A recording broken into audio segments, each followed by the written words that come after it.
तो एक मिनट मैं आपसे पूछता हूँ, क्या भारत इस्लामिक राष्ट्र है या हिंदू राष्ट्र है? अब क्या है, अब बात कब्र पे आ गई है। In a common perception, Jahangir is known as like weak emperor, but I don't think so. That he was a weak emperor in a way.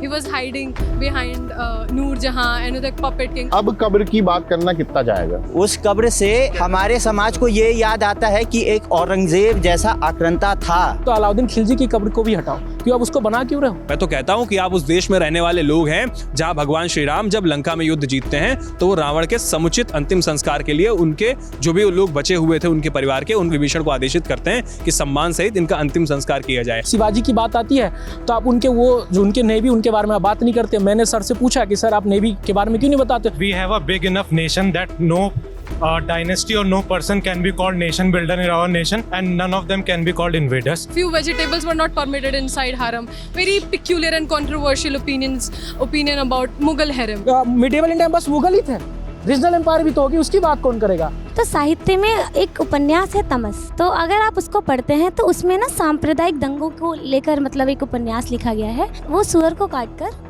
मस्जिद के सामने फेंक देते हैं, गाय को काटकर मंदिर के सामने फेंक देते हैं। अगर ध्वस्त करना है तो जितनी कब्रें, जितने आक्रांता है, वो किसी भी धर्म, किसी भी सारे कब्रों को ध्वस्त करिए ना। What do you think about like Mughal empire? एक देश का कंस्ट्रक्टिव नेशन बिल्डिंग के तौर पे तुम देखते हो या फिर ये इन्वेजन वाला पार्ट देखते हो? जो देश का भविष्य है वो देश के इतिहास के बारे में क्या सोचता है। ठीक है, चलिए शुरू करते हैं, लेट्स गो।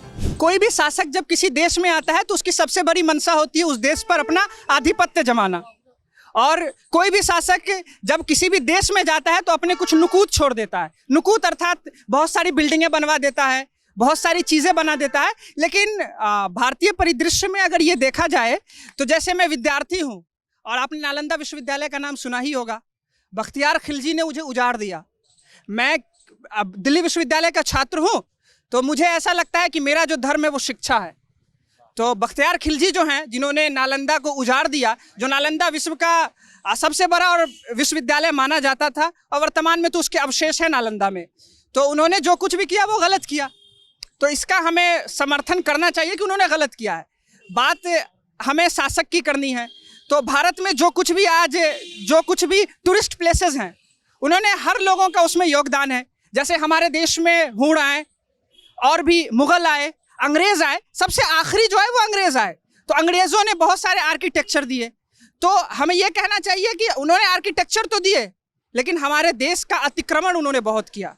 अब कुछ लोग ये तर्क गढ़ देते हैं कि अंग्रेज़ों ने हमें रेलवे लाइन्स अच्छी बिछा दी। रेलवे लाइन्स तो अच्छी बिछा दी लेकिन हमारे देश की जो संपदा थी उसको ले गए। जो देश सोने की चिड़िया कहलाती थी, आज उस देश का जो है आप सब कुछ ले गए। औरंगजेब के बारे में ज़्यादा मैं पढ़ा नहीं हूँ तो इससे ज़्यादा नहीं। अभी जो वर्तमान समय में बताया जा रहा है कि नागपुर से जो है जहाँ भी उनका जो कब्र है उसको हटा देना चाहिए। तो हम ये कहना चाहते, कल मेरे साथी से बात हो रही थी कि हम तो ऐसे लोग हैं जिन्होंने सबको स्थान दिया है, तो उन्हें अगर 2 गज जमीन अगर हम दे देते हैं तो इससे ये होगा कि हम आने वाली पीढ़ी को ये बता पाएंगे कि औरंगजेब जिन्होंने भारत के साथ इतना गलत किया, मैं इस बात ये कहता हूँ उन्होंने गलत किया है। जिन्होंने गलत किया है और उन्होंने गलत किया, अगर उन्हें 2 गज जमीन दे देते हैं तो आने वाले, क्योंकि भारत एक ऐसा देश है जो उनके साथ अत्याचार करता है, उन्हें भी जगह दे देता है।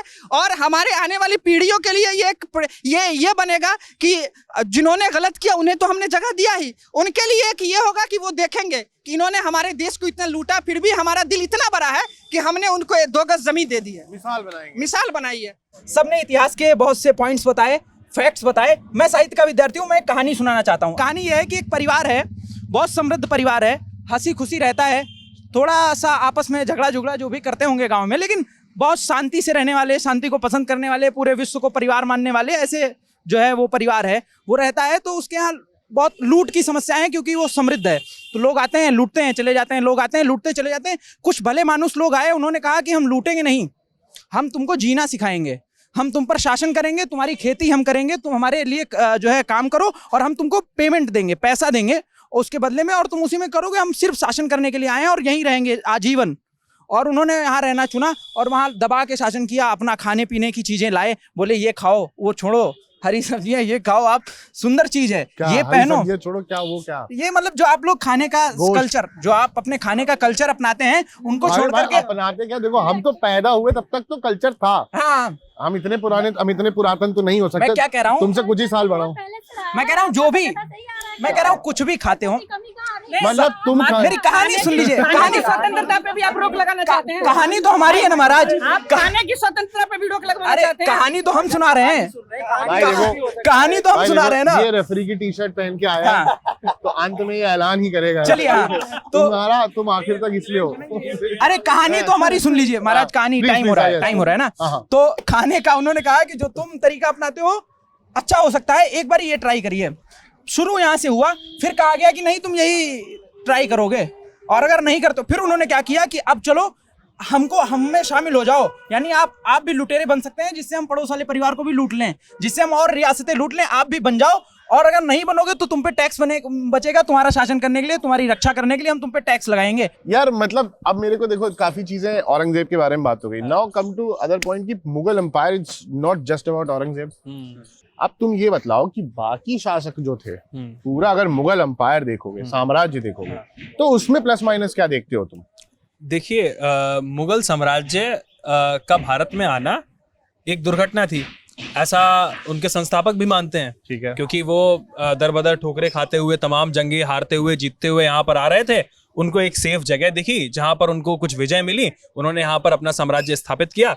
उसके बाद हुमायूं का जो पूरा जीवन होता है, वो कुछ भी वो कर पाने की स्थिति में नहीं होते हैं, वो स्वयं का अस्तित्व मुश्किल बचा पाने की स्थिति में होते हैं। तो उनके किसी सांस्कृतिक योगदान की बात करना, वो मुझे लग रहा है कि एक जबरदस्ती होगी, कि हम जबरदस्ती थोपना चाह रहे हैं। दूसरा, हम कई बार बात करते हैं कि कल्चरल बहुत चीजें ऐड हुई, कल्चरल बहुत कुछ गेन हुआ, हम कल्चरल लॉस की बात क्यों नहीं करते हैं?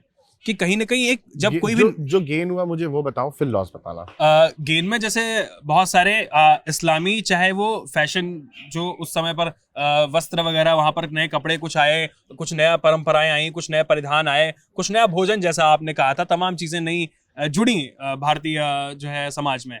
लेकिन वहीं पर वो जब आई है ना, तो वो अपने पीछे एक पहले वैक्यूम क्रिएट हुआ, उसके बाद वो आई हैं, कुछ चीजें नष्ट की गई, तब वो आ पाई हैं। उसके बाद बात होती है अकबर की। मैं उसकी चतुराई कहूंगा, या उनके जो सलाहकार थे उनकी चतुराई कहूंगा, कि उन्होंने सहिष्णुता को इस हद तक अपने राजकाज में सम्मिलित किया ताकि उनका अस्तित्व, उनका जो है वो बचा रहे। तो मतलब पॉलिटिकली स्मार्ट कहोगे तुम, डिप्लोमैट? इसको मैं पॉलिटिकली स्मार्ट कहूंगा। और एक उनकी अपनी पॉलिटिकल लेजिटिमेसी के लिए ये मजबूरी थी कि वो इस्लामिस्ट जो एग्रेशन है, या इस्लामिस्ट जो ऑर्थोडॉक्स है, उस नीतियों को उनको अपनाना पड़ता था। अकबर ने कभी कभी नहीं अपनाया, तो उसके लिए उन्हें तमाम आलोचनाओं का सामना करना पड़ा, उनके खिलाफ भी फतवे जारी हुए, कुछ जो उलेमा थे उन्होंने उनको काफिर तक कह दिया। उसके बाद फिर बात आती है जहांगीर की। तो जहांगीर के समय में थोड़ा ऑर्थोडॉक्सी और बढ़ती है, हमें दिखती है। शाहजहां के समय में भी वो जो है उनके कल्चरल योगदान की बात होती है, वास्तुकला में तमाम उनके योगदान है। ताजमहल, लाल किला, ऐसी तमाम इमारतें हैं जिनकी तामीर उन्होंने करवाई। उसके बाद फिर हम आते हैं उस फिगर पे जिस पे बहुत लोग बात कर रहे हैं, औरंगजेब पे।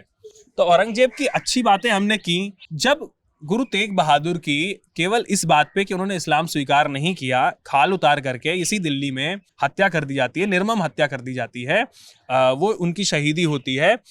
जब हम देखते हैं कि और तमाम ऐसे संत, तमाम ऐसे फिगर जिनको सिर्फ धर्म परिवर्तन ना करने की वजह से जान से मार दिया गया, उसको कौन डिफेंड कर पाएगा और कैसे डिफेंड कर पाएगा? और ऐसे एक धर्मांध व्यक्ति का, जिसने धर्म के आधार पर लोगों को मारा, जिसने मंदिरों को तोड़वाया, जिसने अपनी पॉलिसीज में जजिया को दोबारा लागू कराया, तो ऐसे व्यक्ति को हम इतिहास में एक फिगर के तौर पर, नायक, खलनायक, आप जो समझें उसके तौर पर स्वीकार कर सकते हैं। लेकिन उसको इस सेकुलर कंट्री में, इस आजाद देश में कोई अपना आदर्श बताता फिरे, तो वो मुझे लगता है कहीं ना कहीं अनुचित है, और उस आदमी के इंटेंशंस पर सवाल उठाता है कि आखिर इसकी मानसिकता क्या है, इसकी मेंटालिटी क्या है कि ये ऐसे इंसान को अपना आदर्श बता रहा है। जिसने इसे आदर्श बताया उसे खारिज भी करने लोग आ गए। पर इसका जो दूसरा पहलू है जिसपे विवाद चल रहा है कि जो कब्र है जी, उसे हटा देना चाहिए, उस पे क्या टेक है तुम्हारा? देखिए, किसी की भी जो कब्र है ना, हाँ। वो एक मूलभूत अधिकार होता है किसी भी मृतक का, कि उसको, अगर वो मुस्लिम है, ईसाई है, तो उसको वो 6 गज जमीन मिल जाए, और अगर वो हिंदू है तो उसको दाह संस्कार के लिए स्थान मिल जाए। उस पर सवाल उठाना, उसको उखाड़ने की बात करना, उसको बर्बाद करने की बात करना, ये मुझे कोरी मूर्खता दिखती है। मैं तो कहता हूं कि आप उस देश में रहने वाले लोग हैं जहां भगवान श्री राम जब लंका में युद्ध जीतते हैं तो वो रावण के समुचित अंतिम संस्कार के लिए उनके जो भी लोग बचे हुए थे उनके परिवार के, उनको आदेशित करते हैं, विभीषण को आदेशित करते हैं कि सम्मान सहित इनका अंतिम संस्कार किया जाए। हमारे यहाँ किसी का भी मिलिट्री प्रोटोकॉल भी है कि जो बिल्कुल। हमारे जो बिल्कुल जो वॉर के जो वो होते हैं तो उनका सम्मान martyrs सहित होते हैं, अंतिम उनको संस्कार का आधार सम्मान हो। के साथ, उनके झंडे के साथ उनका अंतिम संस्कार किया। बिल्कुल। पाकिस्तान ने यहाँ तक कि कोई आतंकवादी हमने किया। अगर किसी टेररिस्ट को फांसी की सजा भी दी जाती है तो उसके बाद उनकी बॉडी के लिए क्लेम करने के लिए ऑप्शन दिया जाता है। अगर नहीं कोई क्लेम करता है तो भारत की सरकार ही उनका अंतिम संस्कार कराती है। और जैसे ये तो हम डिनाई नहीं कर सकते कि वो मतलब उज़्बेकिस्तान, फरगाना, समरकंद, बाबर वहीं से आए हैं, तो मतलब हम उनको नेटिव तो नहीं मान सकते, वो इन्वेडर्स ही है मतलब टेक्निकली देखा जाए तो। लेकिन मतलब उनका कुछ जैसे मोनूमेंट्स वगैरह, तो उन सब में इनका मतलब आर्ट एंड कल्चर में थोड़ा कंट्रीब्यूशन भी है, लेकिन उनका मतलब वो उन्होंने कई गलत काम भी किया है, जैसे मंदिर वगैरह तोड़े बाबर ने, औरंगजेब ने। तो ओवरऑल देखा जाए तो मतलब बैलेंस है, लेकिन नेगेटिव ज़्यादा है। जो सबसे पहला चीज़ है कि हम लोग इन्वेडर को ये नहीं देखा जाए कि वो भारत को बनाने आए थे, वो खुद को बनाने आए थे, खुद के साम्राज्य को बनाने आए थे। दूसरी चीज़, जब हम लोग मुगल साम्राज्य के बारे में बात करें तो उस जो बाबर से लेके औरंगज़ेब, जो अभी डिस्प्यूटेड भी है औरंगज़ेब, तो सबके अलग अलग रोल रहे। जैसे कि अकबर के पॉलिसीज़ को देखा जाए तो वो बहुत ही ज़्यादा कंस्ट्रक्टिव रहा भारत के संदर्भ में, और कुछ चीज़ों में वो बहुत ज़्यादा डिस्प्यूटेड भी रहे। अभी जो औरंगज़ेब का जो चीज़ चल रहा है वो लिटरली इस्लामिस्ट थे, सुन्नी एक स्टॉन्च इस्लामिस्ट जो शासक थे। वो भारत में उनके पॉलिसी से हमें डायरेक्टली पता चलता है कि वह भारत को एक इस्लामिक राष्ट्र के रूप में बनाना चाहते थे। चाहे उनकी जो भी टेम्पल्स की पॉलिसीज़ देखा जाए, सारे मंदिरों को तोड़ा गया, जजिया लाया गया, साथ ही साथ हिंदुओं के त्योहारों को बैन किया गया, होली को बैन किया गया। ये मैं ऐसे ही किसी व्हाट्सएप मीडिया या उसके तहत नहीं बोल रहा, ये सारे फैक्चुअली और हिस्टोरिकली एविडेंट है। अब बात कब्र पे आ गई है, अब कब्र की बात करना कितना जाएगा? तोड़ना क्यों? उससे इतिहास थोड़ी दबने वाला है। उसे कुछ नया ट्रांसफॉर्म भी कर सकते हैं। क्या बना दे? जैसे कुछ भी, अगर आप हॉस्पिटल बना दे या कुछ भी मतलब यूटिलिटी सर्विस या कुछ भी जिससे समाज का भला हो सके और ताकि समाज भी कुछ याद कर पाए। मैं किसी धर्म से नहीं जोड़ रहा। उस कब्र से मतलब तुम कह रहे हो हमारे समाज को ये याद आता है कि एक औरंगजेब जैसा आक्रांता था। मैं औरंगजेब पे ये कहना चाहूंगा, इन्होंने 2-3 पॉइंट रखे तो मैं उस पॉइंट्स पे बात करना चाहूंगा। और मैं हिंदू है ये मत मुझे समझिए कि मैं बायो से जाऊँ। मैं पॉइंट्स की बात करूंगा, फैक्ट की बात करूंगा। औरंगजेब ने म्यूजिक बैन किया था तो वो सबसे पहली बात, वो एक कुशल बीना वादक था। ये बात भी तथ्य कि उन्होंने जब म्यूजिक पे बैन लगाया था तो कई सारे जो लोग थे जो वहाँ जो काम संगीत के, वो बेरोजगार हुए थे। लेकिन हमें ये भी एग्जांपल मिलता है, उसका नाम मुझे याद नहीं, म्यूजिशियन जिनको 7,000 का मनसब मिला था उस टाइम में, ठीक है। और दूसरी बात, जब वो बेरोजगार हुए तो औरंगजेब के एक प्रसंग आता है सतीश चंद्र की बुक में कि जब वो बेरोजगार हुए तो वो एक कब्र ले जा रहे थे, संगीत का कब्र। मतलब संगीत को होता है ना प्रतीकात्मक रूप से एक वो शवदाह बना के और जनाजा बना के ले जा रहे थे उनके दरबार में। तो औरंगजेब ने कहा कि इस जनाजे को इतना अंदर तक दफन करो कि म्यूजिक की धुन, मतलब संगीत की धुन फिर सुनाई ना दे। दूसरी बात इन्होंने कहा औरंगजेब ने मंदिर तोड़वाए। हाँ, ये बात सच है, मंदिर तोड़वाए औरंगजेब ने, ठीक है। लेकिन उस आधार पे हम 1658 में एक बनारसी फरमान भी देखते हैं जहां वो बात करते हैं कि जो वहां के ब्राह्मण है उनको वो जारी करते हैं कि ब्राह्मण मुगल साम्राज्य के अच्छे के लिए प्रार्थना करें, ठीक है। लेकिन इसमें एक और पॉइंट है कि औरंगजेब ने ये बात कहा था कि जो नए मंदिर है उसको बनने नहीं दिया जाएगा, लेकिन पुराने मंदिर को तोड़ दिया जाएगा। लेकिन इसमें फिर एक जो हिस्टोरियन एट्रोस वो कहती है कि कितने पुराने मंदिर, 1 दिन पुराना, 2 दिन पुराना, 3 दिन पुराना या 10 साल पुराना, इस पर डिबेट है। तो इस पे आप घेर सकते हो औरंगजेब को कि कितनी पुराना मंदिर नहीं तोड़ा जाएगा, पहली बात। दूसरी बात, इन्होंने बोला कि सोमनाथ मंदिर में जो हिंदू जाते थे इसलिए बंद करवाया। तो उस टाइम में हम देखते थे कि बहुत सारे लोग इस्लाम में कन्वर्ट हो रहे थे।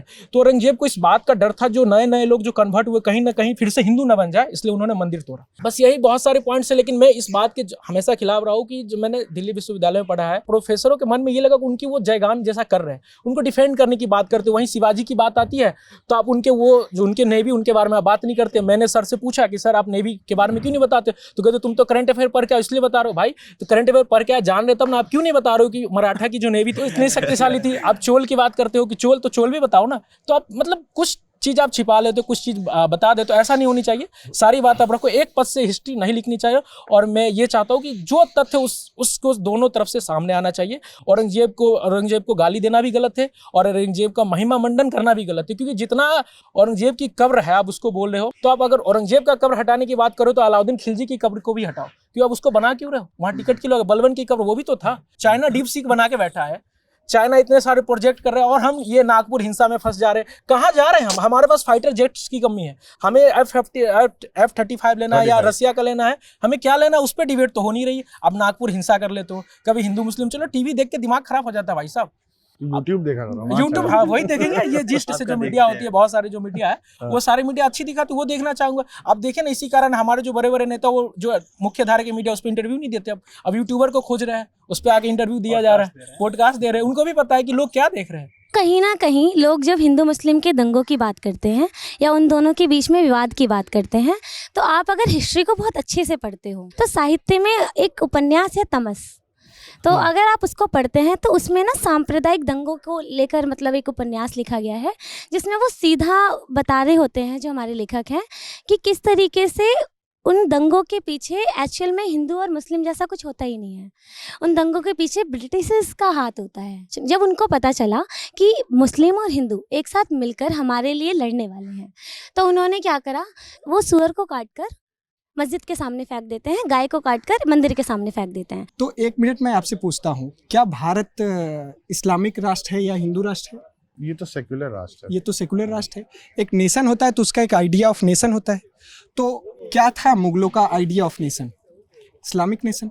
जब उनके नेशन में हमारे इस नेशन का कॉन्सेप्ट नहीं है, तो हम इस नेशन में रहते हुए, इस नेशन को फॉलो करते हुए हम उनको कभी नहीं एक्सेप्ट कर सकते। को लगता है जो इतिहास है वो हमें बायस्ड फ्री होके लिखना चाहिए, नॉट बायस्ड। अगर हम बायस्ड से ग्रसित हैं तब लिखेंगे वो हिस्ट्री, वो हिस्ट्री कभी हिस्ट्री रहेगी नहीं। और जो कब्र खुदवाने की बात है, अगर ऐसे आप कब्र खुदवाते रहोगे ना तो ये जो भारतवर्ष है ना, ऐसे पूरा कब्र खुदवाने में बीत जाएगा और इसका विकास नहीं हो पाएगा। नहीं देना चाहिए, हम लोग को तर्क देना चाहिए। एक मिनट बहन, हम लोग बात कर रहे थे औरंगजेब के इन्वेडर होने या ना होने के लिए। औरंगजेब का इंडीड जो आइडिया ऑफ माइंड था, आइडिया ऑफ नेशन था, वो इस्लामिक था। उन्होंने कई एग्जाम्पल दिए, सारे भाइयों ने एग्जाम्पल दिए कि गुरु तेग बहादुर के कन्वर्जन हो, संभाजी का हो, कई सारे, क्योंकि संभाजी आजकल हॉट टॉपिक हैं तो उन पे बहुत चर्चा हो जाती है। तो जब वो इस्लामिक कन्वर्ट होने के लिए एक राजा अपने ही जनता को आदेश दे रहा है, ना होने पे मृत्युदंड दे रहा है, तो इसका तो मतलब ये है कि वो राष्ट्र की स्थापना से ज़्यादा इस्लाम की स्थापना के लिए चिंतित था। कब्र इस देश ने बहुतों को दिया है। रामायण में रावण की मृत्यु के बाद लक्ष्मण जी को राम जी भेजते हैं कि आप जाइए उनसे ज्ञान लीजिए, वो ज्ञानी पुरुष हैं। मतलब एक बार इविल खत्म होने के बाद बॉडी से कोई दुश्मनी नहीं होती। मेरा मानना ये, कब्र होना चाहिए, लेकिन कब्र पे मोन्यूमेंट क्यों होना चाहिए? कब्र 2 गज की होनी चाहिए, ऐसे सड़क पे होनी चाहिए, किनारे होनी चाहिए। अगर आप सिर्फ एक कब्र को क्यों ही ग्लोरीफाई कर रहे हो? अगर ध्वस्त करना है तो जितनी कब्रें, जितने आक्रांता है, वो किसी भी धर्म, किसी भी सारे कब्रों को ध्वस्त करिए ना। आप क्या समस्या है? बिल्कुल, ये अलाउद्दीन खिलजी का जो कब्र है उसको भी ध्वस्त करिए, बलबन का भी ध्वस्त करिए, बिल्कुल बात करें। मैं ये कहना चाहता, लेकिन कैसी होगी? किसी की बात नहीं आ रही है, किसी की, लेकिन बात मेरा यही कहना है कि आप विशेष एक का नहीं, जिन्होंने भी किया सबके कब्र को ध्वस्त कर दीजिए। और भारत देश में जितने भी आक्रांता हैं सबने भारत को लूटा है, वो चाहे किसी भी। लेकिन मैं ये भी कहना चाहता हूँ, अगर किसी धर्म के लोग धर्म के नाम पर उनका समर्थन करते हैं तो मैं उनकी भर्त्सना करता हूँ। मैं एक विद्यार्थी हूँ, हर किसी को भर्त्सना करें। आपको धर्म के आधार पर किसी विद्रोही का, किसी आक्रांताओं का समर्थन नहीं करना चाहिए। बस मैं इतना ही कहना। जो हमारे एक बहन कह के गई कि अनबायस हिस्ट्री लिखने की बात की है, तो मैं E.H. कार को कोट करना चाहूँगा, जिसने लिखा व्हाट इज हिस्ट्री। वो खुद कहते हैं, उतने बड़े इतिहासकार हुए, कि एक इतिहासकार अपनी पृष्ठभूमि से प्रभावित होता है। आप कितना भी कह लें, अगर कोई जिस वो वातावरण में पलेगा उस वातावरण का इतिहास लिखेगा। और पहली बात, वो दलितों की बात करी, हिस्ट्री की बात की, तो आप देखें ना हिस्ट्री किसके चुंगल में फंसा रहा है। 1950 के बाद जो धारा है मार्क्सवादी इतिहासकारों की, 4S शर्मा ले लीजिए, बिपिन चंद्रा ले लीजिए, रोमिला था, उनके हाथों में इतिहास रहा। जब इतिहास लिखने के लिए ड्राफ्टिंग कमेटी बनाने की बात आई तो पहले RC मंजुमदार जी को मौका दिया गया। उसके बाद देखते हैं कि राजेंद्र बाबू चिट्ठी लिखते हैं कि इनको रहने दिया जाए, लेकिन नेहरू जी ने उनका 200 पन्ने का ड्राफ्ट लेकर उनको निकाल दिया। और ये जो हालिया रिसर्च जो मैं बता रहा हूँ, डॉक्टर प्रतीक कुमार है, वो प्रोफेसर, उन्होंने प्राइम मिनिस्टर म्यूजियम लाइब्रेरी में इन पर इन्होंने रिसर्च किया है। और एक और बात आपको बताना चाहूँगा कि जब भारत आज़ाद हुआ तो 1956 तक बंगाल के एक स्कूल में पाकिस्तान की हिस्ट्री पढ़ाई जा रही थी, 1956 तक। कितनी विडंबना की बात है कि उस इतिहास की हम बात करते जो भारत आज़ाद होने के बाद भी पाकिस्तान की हिस्ट्री पढ़ाई जाएगी। और उसके बाद अब देखें ना, अब बात करते हैं दलितों की, तो जो मार्क्सवादी इतिहास का वो दावा करते हैं कि हम दलितों के बारे में लिखते हैं, लेकिन जो लिखते हैं वो कहाँ से आते हैं? तब ना हम देखते हैं उसके बाद सबल्टन हिस्टोरियोग्राफी आती है जो नीचे below history from the below की बात करते हैं।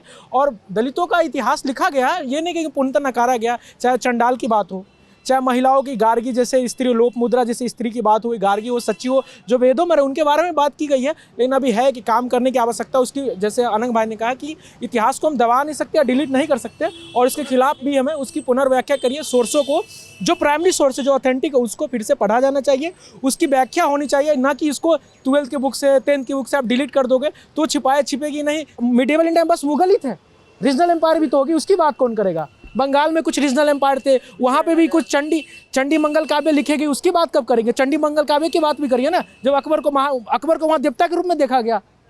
ऐसे हमारे मोदी जी की भी तो मूर्ति लगा पूजा कर रहे हैं लोग। कहाँ पे? बहुत अभी जो है हमारे गांव के बगल में फोटो लगा, हाँ, दुर्गा पूजा। हमारा गांव पड़ता है लखनऊ के बगल में हरदोई। हाँ, तो जिन लोगों को जैसे राशन जाता है ना फ्री में, तो उनको ये थोड़ी पता है कि हमारे दिए हुए टैक्स से ही आ रहा है। उनको थोड़ी पता है कि हम ही को लूट के हमें थमाया जा रहा है।